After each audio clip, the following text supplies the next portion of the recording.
Has this ever happened to you? You're in a relationship, things feel like they're going great, and then, poof, it's over in a blink and you're left totally confused. If that sounds familiar, you're in the right place. We are going to break down exactly why that happens, and here's the most important thing to know right up front. It was very, very likely not your fault.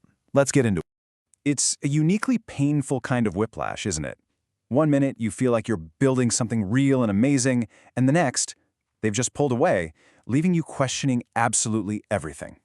Well, that feeling, it's not random. It's actually the classic sign of a very specific and honestly, a very predictable relationship dynamic. You know, at the heart of all this confusion is something often called the anxious avoidant trap.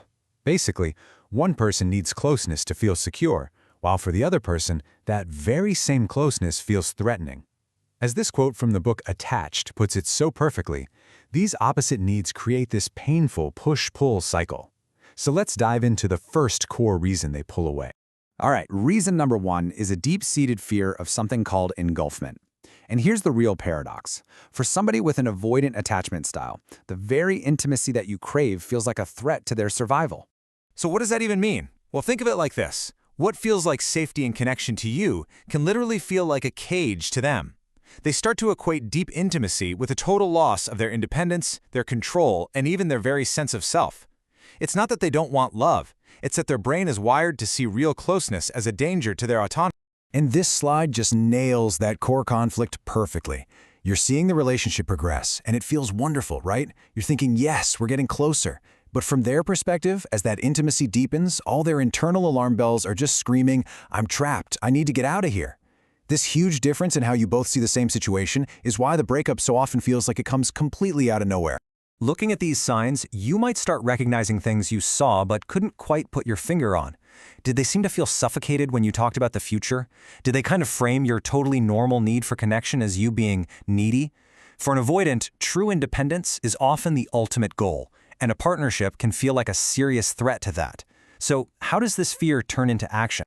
Well, to manage this intense fear of getting too close, avoidants develop a whole toolkit of mental tactics. Attachment theory calls these deactivating strategies, and they are the specific thoughts and behaviors they use to create distance between you.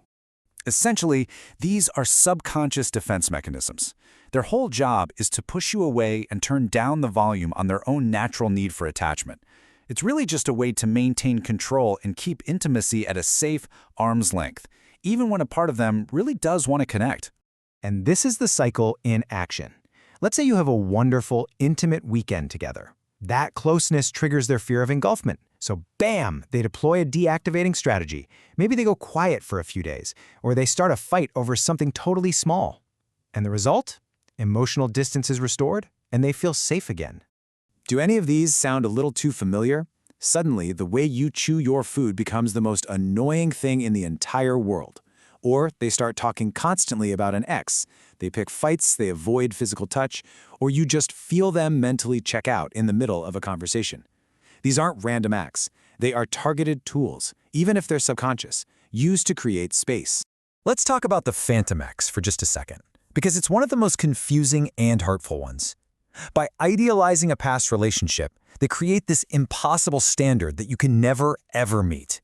It ensures that you're always kept at a distance because, how can you compete with a fantasy? It's a perfect way to avoid being truly present with you. The third reason is maybe the most hidden of all, because it happens entirely inside their own head. It's not just about pushing you away, it's about them running from their own feelings of inadequacy. In this dynamic, your normal need for connection starts to be seen as an attack on their freedom. You haven't done anything wrong. Your only crime, so to speak, is getting too close to someone whose internal wiring just can't handle it. You become the symbol of the very thing they fear the most: dependency. And this quote from Dr. Sue Johnson gets right to the absolute core of it. Deep, deep down, many avoidants carry a profound sense of shame, a fear that if you saw the real them, you would find them lacking and you would reject them. So, you see, this isn't about you. It's about their deepest fear of not being good enough. So, to protect themselves from that shame, their mind creates a narrative, a story, where you are the problem. They'll start focusing on your neediness, convince themselves they're better off alone, and see your desire for a relationship as an attempt to tie them down. This internal monologue justifies their need to pull away. And this is maybe the most important takeaway of all. They often leave not because you disappointed them, but because they are terrified that they will ultimately disappoint you. The breakup is a preemptive strike. By leaving first, they get to control the narrative and avoid facing the shame of what they see as their own failure. Okay, I know that's a lot to take in, but understanding all of this is step one. So what can you actually do with this information? Well, it's time to shift the focus from them back to you. Your first instinct might be to chase them, right? To prove to them that they're wrong, to show them you can make it work. But the real path forward is to stop focusing on them entirely. The goal now is to anchor yourself in your own truth and build your own sense of safety, independent of their validation. Here is a clear, actionable path. First, acknowledge that your need for connection is valid and it's healthy. It was the dynamic that was unsustainable. Second, lean on your friends and your family. Let them meet your attachment needs right now. Third, fight the urge to idealize the relationship. The book Attached actually suggests writing a list of all the ways it didn't work. And finally, pour all that energy you were putting into them back into yourself. This is the ultimate takeaway here. By understanding why they left, you can finally stop blaming yourself. You can see the pattern for what it was, and you can break your own cycle of getting caught in these painful dynamics. You can learn to spot the red flags earlier and choose partners who are actually capable of meeting your needs for a secure connection.